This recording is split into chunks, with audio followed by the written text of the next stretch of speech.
in listen-only mode. Good afternoon, everyone, and thank you for waiting. It's just gone 2 o'clock, so I think we'll start. There's a few people on the line, and I'm sure other people will join as we go along. So, welcome to the first membership webinar run by the BCI. My name is Jan Gilbert, and I am Head of Operations based in Central Office in the UK. Today, I'm joined on the webinar by Kirsty Morrison, who is our Membership Services Manager. She's based in our central office. Also with us today, we have Leslie Grimes, who is an FBCI. Brian Zawada is also an FBCI, and they're both senior professionals working in the business continuity and resilience environment. Leslie, some of you may know, is our Chief Examiner, and Brian is our Chair of the USA Chapter Board. As we go through the webinar, there will be a chance to verbally ask questions after each section, and there should be plenty of time at the end to ask further questions. Today we'll be covering the benefits of becoming a BCI member, the membership pyramid, and how to successfully apply or upgrade your membership with very useful hints and tips from Leslie, Brian, and Kirsty.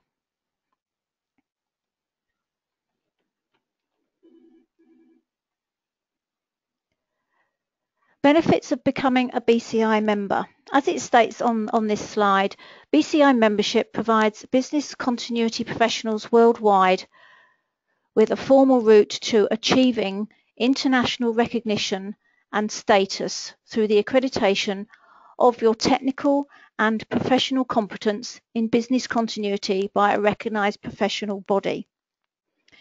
Being part of the BCI offers many opportunities.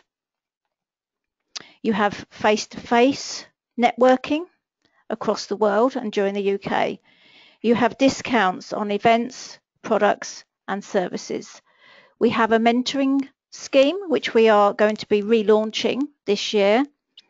You can become part of your local chapter and forum. And we have a very good and comprehensive CPD scheme. There are many, many more benefits that you can get at each level of membership, and a full list can be found on the BCI website. Now, on to the next slide, we have the membership grades. The membership differentiates between certified and non-certified members, providing entry to the BCI for both experienced professionals as well as newcomers. The two entry-level grades, as you can see on the slide here, are student and affiliate.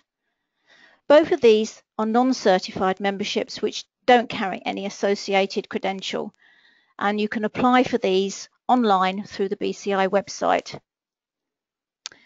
The next grade is the Diploma of the BCI, which is offered through Bucks New University, and this leads to the DBCI credential of membership.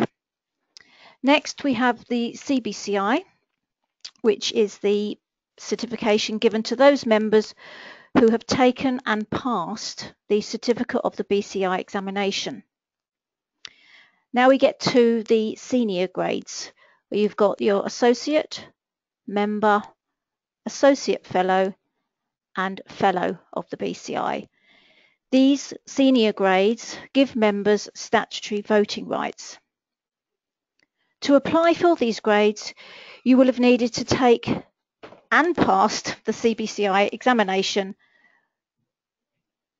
If you have taken the exam and passed with a pass mark and have 1 year's experience over all the 6 professional practices, or have 2 years experience in one professional practice, you can automatically apply for AMBCI. This is a very simple process, and a short application form will need to be completed and returned to our membership department. To apply for the 3 more senior grades, the MBCI, AFBCI or FBCI, a comprehensive application form has to be completed and submitted with supporting evidence. You can also apply for these higher grades through the alternate route to membership. Now, this is where I'd like to ask Brian to come in and explain to our participants today about this alternative route to membership. Over to you, Brian.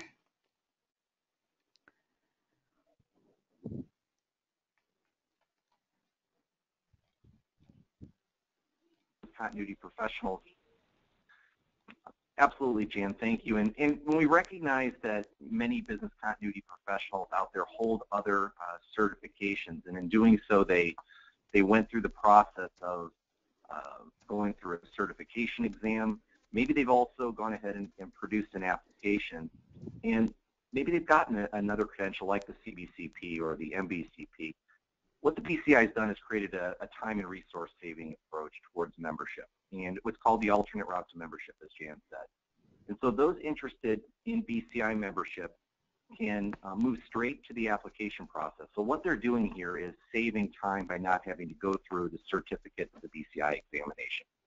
Now, many people ask, well, do I still have to do the same application? Well, first of all, yes, the application is necessary because it's still necessary to demonstrate your competence compared to the good practice guidelines. But it's our hope, though, and this was my experience when I went through the process, that you can leverage content from any other application that you've produced in the past and move that content into the BCI application process. Now, to qualify to go through the alternate route to membership effort, you, number one, have to have a recognized business continuity credential. You need to submit the BCI application, as I mentioned. You need to have a copy of your resume or CV provided with your application, and you need to offer 2 references as well. Okay, so it's a fairly simple way of applying, isn't it, without having to do too much work? Yeah, I found it to be very simple and again, less intimidating than having to go through the whole effort, you know, beginning with the examination, prepping for the examination. I felt the good practice guidelines were straightforward, and I felt like I had, because I'd used them professionally, I felt that, you know, having to save, you know, allowing myself to save the time of going through the examination was definitely a head start and made the process very, very simple. Oh, brilliant. Okay. Kirsty, are there any other routes for membership rather than the CBCP or the MBCP? Yes, certainly. There are other qualifications. There's one such as ICOR, other university degrees such as the MSc in Business Continuity, Security and Emergency Management, and the MSc in Organisational Resilience, both from Buckinghamshire University. Then there's the MSc in Healthcare Emergency Preparedness and Business Continuity Management from Loughborough University. The diploma of the BCI is also offered through Buxton University and automatically leads to DBCI certification grade of membership. And the majority of those holding DBCI certification elect to progress to a more senior grade of membership of AMBCI or MBCI later on. Okay, presumably those holding the DBCI, they would still have to complete the application form, the simple one for A or the more comprehensive one for M. Certainly, doesn't matter what route you're coming through, all people applying for membership have to apply and fill in the required application form. Okay, lovely. Right, at this stage, has anyone got any questions to ask before we move on any further?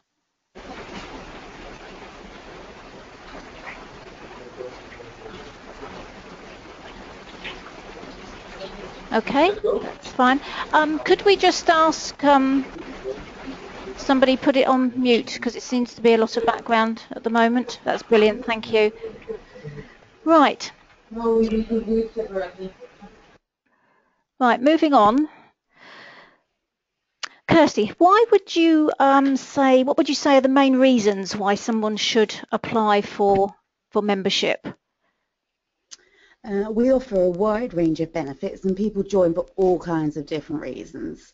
However, the main reasons for joining, I would say, would be to network with other BC professionals via the forums, chapters, events and conferences. Other reasons would be to gain our internationally recognised credentials.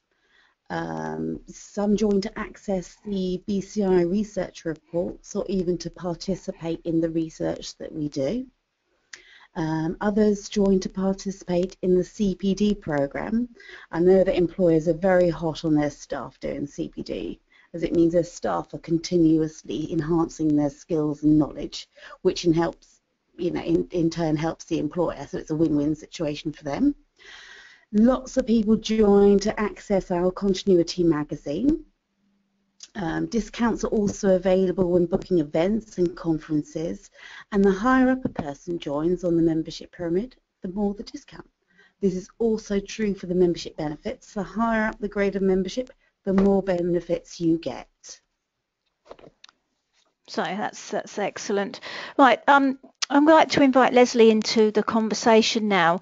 Leslie, when you applied for your MBCI, what would you say were the 3 most poignant points that you would advise members to add into their application when they're upgrading? Thanks, Jan. I think there's one core theme that you should be at the back of your mind when you're completing the application form and the evidence that you're submitting, and that's that this application is about you and you as a BC practitioner. Whilst it's great to understand what the rundown of your company issues have been, what challenges you've overcome, what top management wanted, this is a personal qualification and accreditations for you as a practitioner. So you need to ensure your application is about the challenges you have faced and what you have applied in BC practice, because that's what the assessors are looking for. So that's a core theme to run all the way through your application. My 3 top tips would be allocate time to each of the 6 sections and build a plan over a number of weeks or months. Don't try and do it all in one go. It's easy for busy work and family lives to sort of impact on our plans to fill in our application and apply, but by keeping it in small chunks, by each of the 6 sections, 1 section a week, 1 section a month, depending on your challenges and demands of your role, you're going to achieve a better quality application and probably a degree of success, because you're not trying to rush it or squeeze it in between other activities. I think my second sort of top tip would be think about the evidence that you want to submit. It needs to be relevant to each section. It's time consuming for the candidate to complete all of this. And it's very easy to say, oh, I've got 20 presentations, I'm just going to give you all 20. But make sure they're relevant, because when the assessor is analysing them, they need to clearly understand what you're saying in your application and how you're validating that with your evidence. And my sort of final 3rd tip really would be answer the guidance notes in each section. At the top of each section, there's some questions there that talk about how many BIAs you've completed, how many exercises you've either participated in or that you have chaired or you have designed. And all those things help give the assessor an indication of you as a practitioner and the experience that you have. Many people answer those in too many, or can't tell you, it's been so long, for instance. That doesn't help the assessor. So if you've been practicing for 5, 6, 7 years and it's over 100 BIAs that you've undertaken, then say it's in the region of 100 plus, because that gives a really good feel for the type of activities you've been involved in. That's it. Okay, well, that sounds actually quite comprehensive. So how long did it actually take you to prepare your application? My application was a full scored assessment, sort of prior to the exam being introduced, and I did mine over a 6-month period. purely because that's what fitted in with a demanding role, the travel that I was doing as part of that role, and also my family commitments. But for other people, you know, they can do it in a lot less. As long as you put that time in your diary, allocate it for each section. And, you know, another probably, you know, hint to help with that timeline would be if you're around the sort of 2-3 year mark of your application for your qualifying, then start to build a library of your evidence. Because we often all forget that the type of things that we've undertaken, and you sit there scratching your head thinking, what's my best example of an exercise, for instance. So if you can, prior to you actually qualifying in that period, it's a good idea to maybe start a central folder and build some examples, because that will help with your application as well. Okay, that's lovely. So really being organised and preparing for it is what you're saying. And in small chunks, absolutely. Yeah. Now, I don't know how many of our listeners know, but you worked for the Ministry of Defence in the UK. Now, how did you overcome the challenges of confidentiality in your application? Because I know that Kirsty often gets asked or gets told, well, I can't supply this information because it's highly confidential. So how did you overcome that? Yeah, I think that's a really good question, because certainly at the World Conference, you know, that's often the top question I get asked as well. I think confidentiality is often used as a stumbling block, and it's relevant whether you have security constraints, as I had in my role, whether you work for the military or the police, for example. But it's also important from a commercial sensitivity point of view for candidates as well. And the key thing is to give examples and describe the principles of your approach. What you look for in a BIA, for instance, who you involve, why you involve them in an exercise, how you approach it, how many of the findings or issues you needed to deal with. But you don't have to name those. So you don't have to say, for instance, you know, I work in this large bank and our largest vulnerability is a fire risk, or you haven't got to declare what the risk is.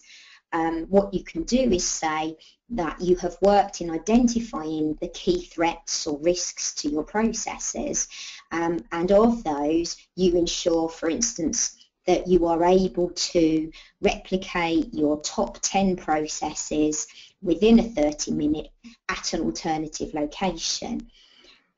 You can redact information, which is absolutely wholly acceptable. It's fully appreciated no business is going to want to you know, have a candidate include its complete risk register, for instance, because that would be commercially sensitive. But the principles of how you've identified it, who you've worked with, and how you've overcome those challenges can be against simple scenarios. It isn't confidential or sensitive. Most businesses, whether you're a small business or a very large business, would need to understand a fire risk, for instance. If you're on a floodplain, then that's information that's readily available on many websites, etc. So use something that's generic, doesn't challenge your security departments or you know, other areas of your business. And detail can be withheld. Just explain around it rather than just say, I can't give you anything. Because over 50% of the marks an assessor is awarding go on your evidence. And that's a key point to be aware of, because a candidate can explain many things in their application, but we need to have some evidence of validating that. So a redacted document that demonstrates that you're an author, that demonstrates that you've undertaken exercises, a copy of a BIA redacted, for instance, anything like that is really useful information, but can get around some of the confidentiality challenges. And then my final point is that anything a candidate says in their application, all of the assessors and all of the BCI staff have to complete an annual legal confidentiality agreement. So from that point of view, anything a candidate says, we're not allowed to pass on or use ourselves without that candidate's permission. Okay, yeah, and I'd like to add that if someone sends in documentation in hard copy, which we don't like to receive now because it's much easier in soft copy, we can send that back to the candidate if they need to get it back. Otherwise, it is destroyed here through a secure shredding agency. Now, going on to FBCI, I'd like to get Brian involved in this. You've recently gained that credential, Brian, and as we all know, this is the highest possible grade available. So have you got any tips on how to complete a comprehensive FBCI application, which hopefully will succeed at the first attempt? Yes, I did. I actually just received my FBCI certification within the last year, and I think the first bit of advice that I would offer is that before applying, make sure you're qualified. I think the criteria to hold the different levels of membership are pretty straightforward. They're very well documented. They're available on the website. We've talked about a few of them here today. But I think that looking at those and being honest with yourself and saying, have I met the criteria necessary for this level of membership? That's number one. Number two, it really echoes what Leslie just said, is prepare the evidence which helps the assessor get to know you, help the assessor have the confidence that you're qualified for that level of membership, and in this case, the FBCI. So I know it sounds like it's common sense, but I think it's surprising, at least based on what I've heard, that many people struggle to provide that suitable documented evidence that they're claiming to support that application. Now, for the FBCI, we're talking about things like thought leadership, contributing to the BCI. And so in this way, it's not necessarily explaining how you led an exercise or performed a BIA. This is information. Oh, I think we've lost Brian on that. Dear. It looks like Brian's lost connection. Leslie, are you able to step in while Brian reconnects? Because you know a little bit about filling in an FBCI application form. Yeah, I think as sort of Brian was alluding, with the FBCI application, it is around your leadership roles and what you've done to contribute not just to the BCI but to the BC profession, because it's recognised that particularly if you're working for a small company or a company that doesn't give you much time, it may not allow you to do lots and lots of sort of volunteer work for the BC industry. But there's also a lot of things that you can do. So Brian's point about qualifying, there's actually examples of 5, 6, 7 items for each of the core categories as part of the fellowship. So, and many of those can be done remotely. So, for instance, an example, if you're in a more sort of larger geographical area and you don't necessarily have the opportunities, is that you can contribute to mentoring, you can contribute to the BCI's CBCI exam because you can offer to write questions. So think about when fellowship isn't just about standing up at a conference and giving a presentation. There's many, many things that you can do. It's not just about writing articles, so don't exclude yourself. But certainly for fellowship, I would say work on it for at least a year. Think about the things that you can do to contribute to our profession and then start working on those and building that portfolio, because it is more about a portfolio of your contribution to our profession, not your practitioner skills. And that's where sometimes people get a bit confused between the qualifying criteria of an MBCI and an FBCI.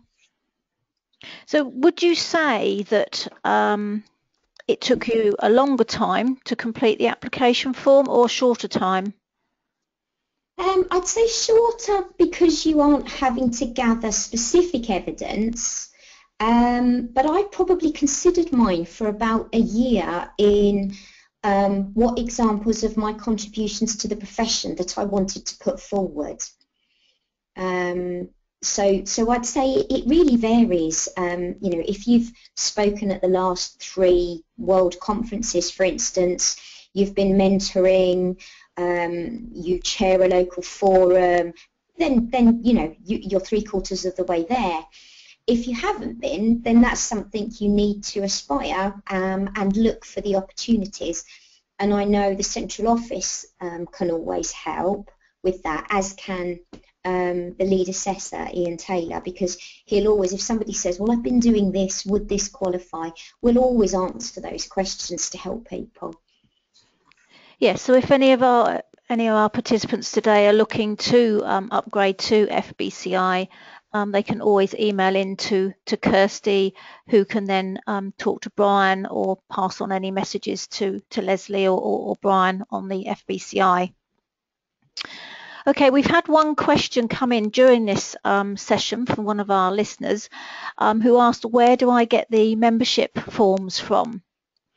Well, these, depending on which grade you're applying for, you should always email into either the generic email address of membership@thebci.org or to Kirsty, and her email address is kirsty.morrison@thebci.org.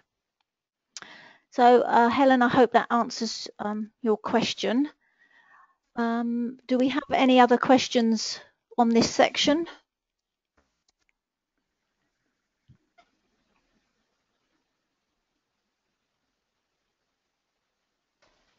Does anyone want to ask anything, either verbally or via the questions? No? Okay. Right, we'll move on. Now we're going to just cover a few administrative points, which Kirsty's going to explain to us the process that she follows in administering an application and the key response timeframes. So Kirsty, would you like to explain a bit more? Certainly. Since joining, I've worked with our lead assessor and the assessment working group, and we've streamlined the whole application process. Nowadays, applications take, on average, 1 to 6 weeks to process, and if there is a delay, it's usually down to the person's references not being returned on time and me having to chase them, or me going back to the applicant to ask for further information or evidence. To get an application ready for assessment, first I have to check that the applicant is eligible to apply for that grade. To do this, I check the qualification or credential the person holds. For example, if they hold the MBCP credential, I check that they hold this and are currently in good standing with the DRII. I go through the person's application form to ensure that all areas are correctly filled in and to ensure that the person has supplied enough information regarding their knowledge and experience. And I also check to ensure that they've included a current CV resume and that they have supplied supporting evidence to back their application. If any of this is missing, I go back to the applicant to request the information, but if all is present and correct, I contact the applicant's referees for the references, and then once they're all back, I can then send everything on to one of our independent assessors. My main tip for anyone applying for membership is to ensure that you read the application form. It has great prompts and tips which tells you what detail you need to supply regarding your knowledge, skills and understanding. And please keep in mind that the assessors can only assess the application on what you submit. They're not mind readers and they're not allowed to research you. So if you don't detail your experience or submit the required evidence to back your application, they can't assess your needs.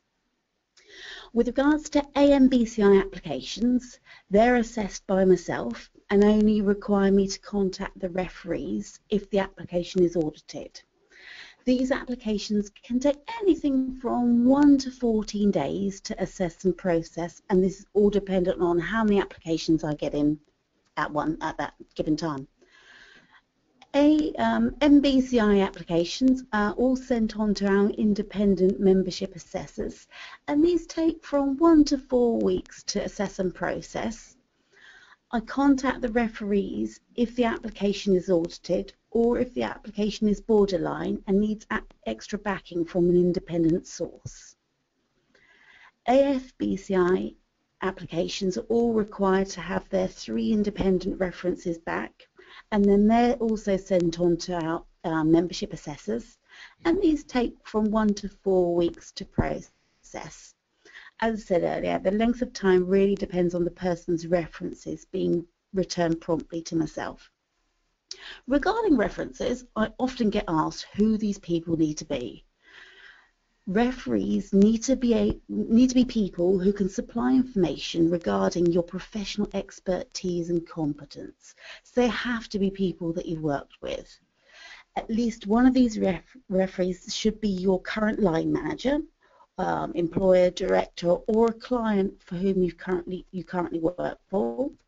If applying for AFBCI or FBCI, one of these referees also needs to be a current certified BCI member who can also support your claims. Going back to the applications, the FBCI applications are slightly different to other applications. The application still consists of evidence supporting and references and all information the person has regarding experience. However, these are assessed by an interview panel made up of 3 very experienced fellows rather than a scored assessment. The interview is usually held by teleconference, as we're an international organisation, and they're all recorded for auditing purposes. I make the arrangements for a suitable time and date for the interview to take place, which, given that everyone is extremely busy with work, can be a real challenge to coordinate sometimes. However, once the interview panel is arranged, I then send the person's application onto the panel, and then they can digest everything and prepare everything for the interview in advance. Once the interview has taken place, or once the application is assessed by an assessor, all applications are then sent back to me, and then I inform all applicants of their results via email. I also update our new members listing on the website, and then once payment is received for the membership subscription, we then post the certificate and badge to the member. So in a nutshell, that's really how the process works. Do you have a team of assessors, or is there only 1 or 2 people that do the assessments for you? We have a team of 4 assessors. We also have our lead auditor as well. Okay, so there shouldn't be too much of a hold up if there's a big batch come through. No, I'm pretty much organised all the time, so therefore they're all done as quickly as possible. Good, that's good to hear. Leslie, as one of the assessors on that panel, what do you look for in an application, and how much detail should be included? I think there's 3 key pieces of advice that I would give anyone sort of completing their application, predominantly around the sort of MBCI grade. Is, as an assessor, I look for details of what the candidate has demonstrated and undertaken themselves, not what the company has achieved. And that's, I think, touches on a point I mentioned earlier. Often, if you're part of a team, it's important as an assessor that I can assess your skills and expertise from within that team. So it's perfectly okay to mention or demonstrate a team an exercise that your team have done, but it's important to say what role you played, what you contributed as that practitioner. Otherwise, I can't award the relevant scores that you would deserve, as Kirsty mentioned. I can't be a mind reader. I can only go with what is in the application. CV is really, really important. That gives me, as an assessor, a feel for the size of the organisation, the complexity of what a practitioner has to deal with, the time, the variety of challenges you've had to deal with. And if an application is borderline, that's generally, as an assessor, we're trained to look at the CV, see if we can pull any additional information out that would just enable us to award you the points that you deserve to achieve the grade that you're aspiring for. So we'll always look for that additional information. So time and time again, I found that often a CV isn't up to date because a candidate doesn't always understand that could be one of the deciding factors that helps me look for that extra information. And then finally, we've touched on some of this before, but my final point would be evidence is key, but relevant evidence is even more important. Sending 30 files of BIAs, for instance, is great. It's lovely. It shows that you're really, really excellent in that particular area. But I only need 2 or 3 examples for each of the 6 sections because that will help validate what you're articulating in your application. So choose wisely would be my advice, so that the assessor can really see a variety and a good piece of work. Sometimes I find candidates maybe submit one piece of evidence, which is their evidence for all 6 of the different sections within the application. So sometimes it doesn't always give me what we're looking for because it's at too high a level.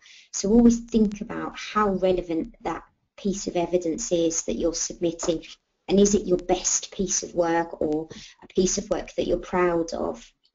Because generally if you're proud of it, it will come out in your application that it's a really good piece of work, and it will give the assessor a really good view of your capability.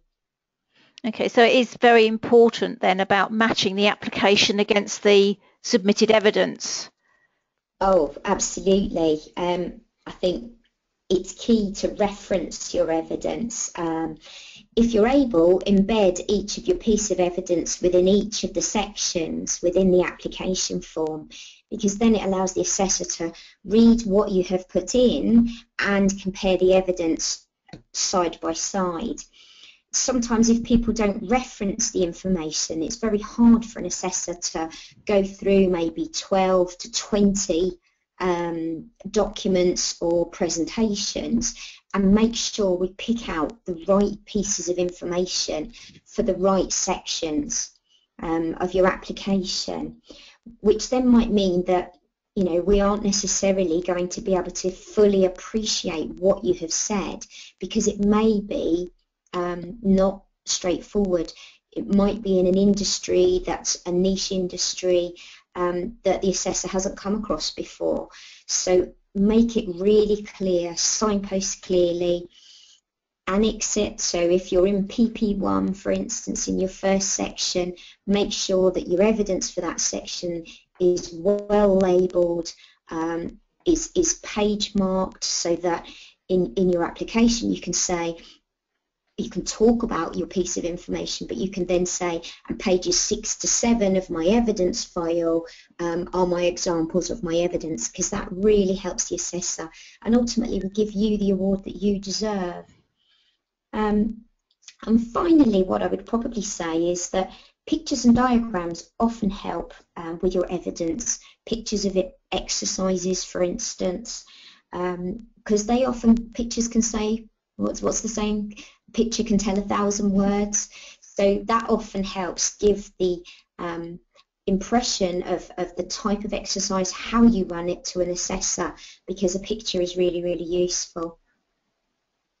That's lovely. Thanks, Leslie. Is there anything you want to add, Kirsty? Because obviously you see these application forms coming in. I think Leslie's covered everything. I can't think of anything off the top of my head, but if anyone's got a question, I'm happy to answer. Right, so if anyone has got a question, now we finish that part of the that section part of the membership, please ask away.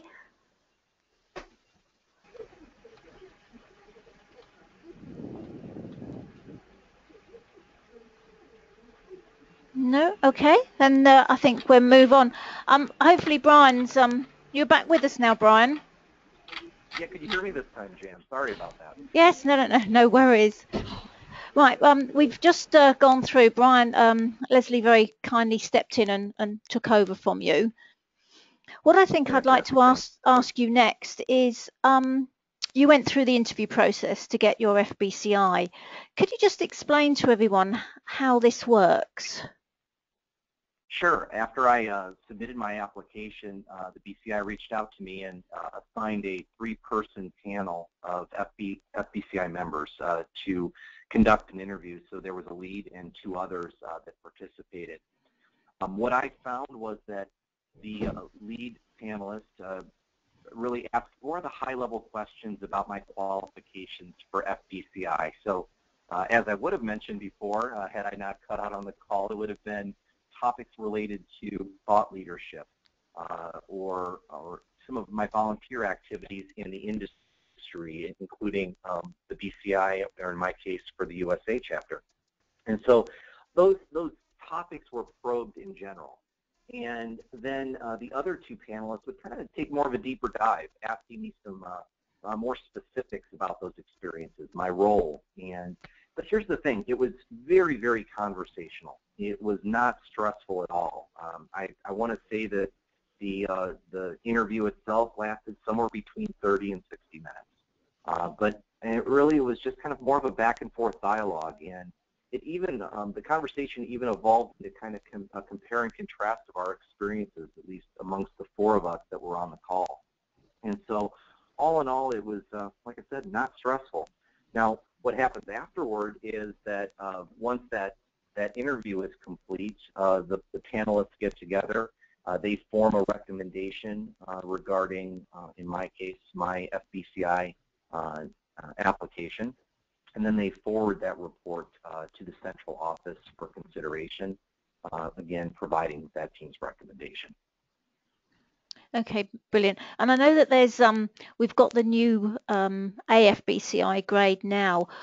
What's the difference between the most senior grade of FBCI and the AFBCI? Sure. I think that the way I understand it is that for the FBCI, and as I just mentioned, it's really demonstrating thought leadership in general in our industry and in the Institute. And so that's why it's really that top level grade of membership. Whereas for the AFBCI, there's some people that may not have either the opportunity to demonstrate their leadership. They may not have been able to volunteer with the BCI. They may not have been able to take on other thought leadership activities. And they may be highly experienced and they're worthy of a very senior grade within the BCI, but really, they've had those constraints in their professional career. And so that's really, I think, the fundamental difference is that thought leadership, that volunteerism, versus just being, highly experienced and very much qualified for a senior grade. Okay, and I think finally on this, if a member doesn't actually meet the required criteria for any of the higher membership grades, what advice would you give to a person to progress and for them to apply again in the future? Sure. I think, well, 3 things come to mind based on your question, Jan. The first one was very much applied to me. When I was first interested in becoming an FBCI, I made the inquiry and found out I hadn't held the MBCI long enough. And so one of those constraints may be just time. And mark your calendar. And that's exactly what I did. I marked my calendar for last June and said, okay, I've now held the MBCI long enough, therefore go ahead and contact the central office for the application to begin the process. And that's exactly what I did. Second of all, there may be things that, depending on if you're going from AMBCI to MBCI, maybe there's certain experiences that you just haven't had. And so looking for those opportunities to practice something new as it relates to all the qualifications as documented in the GPGs, for example, that may be necessary to get to that higher level grade. And then third, perhaps maybe you're interested in going from MBCI to FBCI, but maybe you've been so heads down on your work and focusing on BIAs, plans, exercises, and program governance in general Maybe you need to be looking for those thought leadership or volunteer opportunities, whether it be part of a BCI chapter, writing articles, or presenting. Look for those opportunities as well, because certainly they will improve your application. But you know, again, I think all of us can continue to grow, and certainly in our profession, there's a need for new ideas, mentorship, leadership. So there's so many opportunities out there to improve your application, and I think those are the three things that come to mind in answering your question. Yeah, that's brilliant. Thanks, Brian. Right, now we're going to move on to the assessment process. Leslie, you know, if a member is offered an alternative grade, so say they applied for MBCI and were only offered a MBCI, and that member appeals against that decision, what would you say that you as an assessor looks for, and what the candidate should look for to get that grade? Yeah, I guess Kirsty and I can sort of jointly answer this one. From an assessor's point of view, if there's insufficient to be, award the grade that the candidate has applied for, we'll do everything possible to help support that candidate. Our role is to encourage practitioners to achieve membership of the BCI. So we're not there as blockers, so to speak. We're there to ensure that there's a set standard for each of the grades. But often as an assessor, I'll spend maybe, half an hour to an hour pulling together from the application hints and tips on those areas that I felt could have been stronger, so that and I'll send that back to the central office, who will then communicate with the candidate to be able to say the one area that the assessor, for instance, wasn't able to award you enough points was on exercising. Do you have any other evidence for exercising, for instance? Or, another alternative is that we can ask them to apply for a mentor through the BCI mentoring scheme, and then one of the things that you can do is work on that area that's been identified by the assessor. So in the example I've just given is exercising. So, we don't ever sort of, close the door and we don't help. We will go back and we will advise on areas that need to be strengthened as part of that. And I can't recommend enough the mentoring process, because that will already be, firstly, an individual that's already been through the assessment process and been successful. But also you can ask and you can be challenging of them without fear of looking silly, or you can ask a silly question or something that you're worried about, or a challenge that you've got at work. And with the advances in technology, mentoring is much easier than sort of when I was looking for a mentor sort of 12, 14 years ago, because then it was always very difficult to find one in the local facility. But with advances now of today's webinar, Skype, etc., they don't have to be in a similar location. And I would suggest that people with a variety of experience make the best mentors, some of the consultants, because they've seen so many different ways of doing things. They make great mentors to help you if you've got lots of inquisitive questions, to help you strengthen your application experience. However, occasionally the candidate feels that they can't give any further evidence, and they do want to appeal. We have a robust audit and appeals process that's led by the BCI's lead assessor and supported by Kirsty. So Kirsty, I don't know if you want to now go through the appeals procedure. I certainly can do. So as I said earlier, AMBCI, MBCI and AFBCI applications are assessed by sending the applications onto assessors, whereas FBCI applications are assessed by interview. So first I'll concentrate on AMBCI, MBCI and AFBCIs. So these are allowed up to 2 assessments. So if following the first assessment the requested grade is not awarded, the application application can go on to a second assessor with whatever information or evidence was lacking in the first application. And the applicant has 30 days to provide this, and I'll also contact the applicant's references so they can help back the application. If the application then comes back a second time as unsuccessful, the applicant has the right to ask for their application to be assessed under appeal. And the applicant has 30 days in which to email their appeal through to us. If no appeal is received within writing within the 30 days, then the application is closed, and then we'll just inform the applicant, give them the information and advice on what areas they need to work on in future in order to upgrade at a later date. If an appeal is received, the application and all supporting evidence then goes on to our lead assessor, who is responsible to the board of directors to ensure there's a fair process across the board. And then he reassesses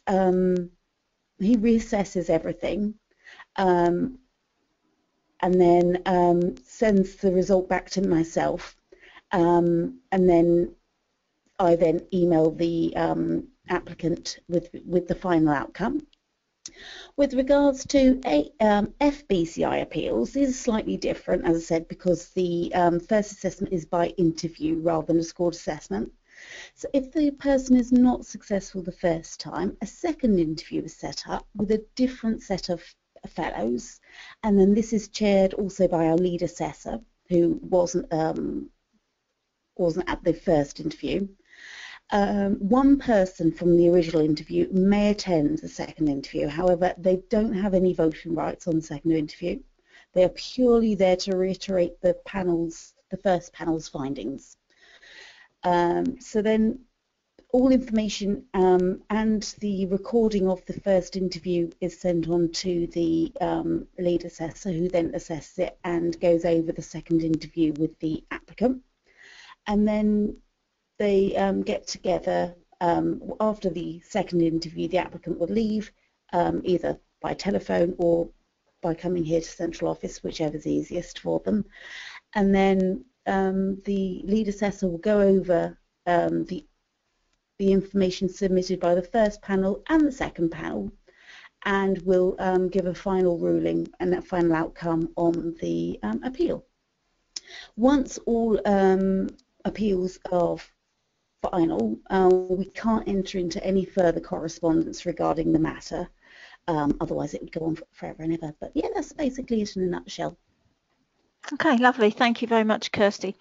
Right, we've come to the end of that section. Do we have any questions from any of our listeners?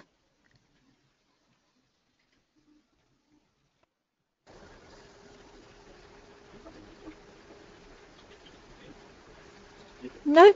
Okay, so moving on to our last slide of the afternoon. This is application fees and subscriptions. All our fees that are charged are at a level consistent rate with the standard fees for a professional association. However, all the benefits membership can offer are definitely excellent and definitely well worth paying for. All credit card transactions are processed by the UK office here in the central office, and that's taken in Great British pounds. However, we can take payments in Great British pounds, Australian dollars or US dollars by logging into your member online account. Cheque payments can also be received in the same currencies as well as euros. However, we do ask that your membership number and your name is written on the back of the cheque so that our finance team can put it against your record. Further details on all the membership fees and subscription fees can be found on the main BCI website. And I think that's the end of our webinar. So if anyone has any questions for Kirsty or Brian or Leslie or myself, you can ask now, or you can submit them online or through email bci@thebci.org, and one of us will be happy to respond accordingly. So thank you everyone today for joining in. This webinar has been recorded and will be left on the BCI website for future reference. So thank you very much indeed, and I hope you've enjoyed it.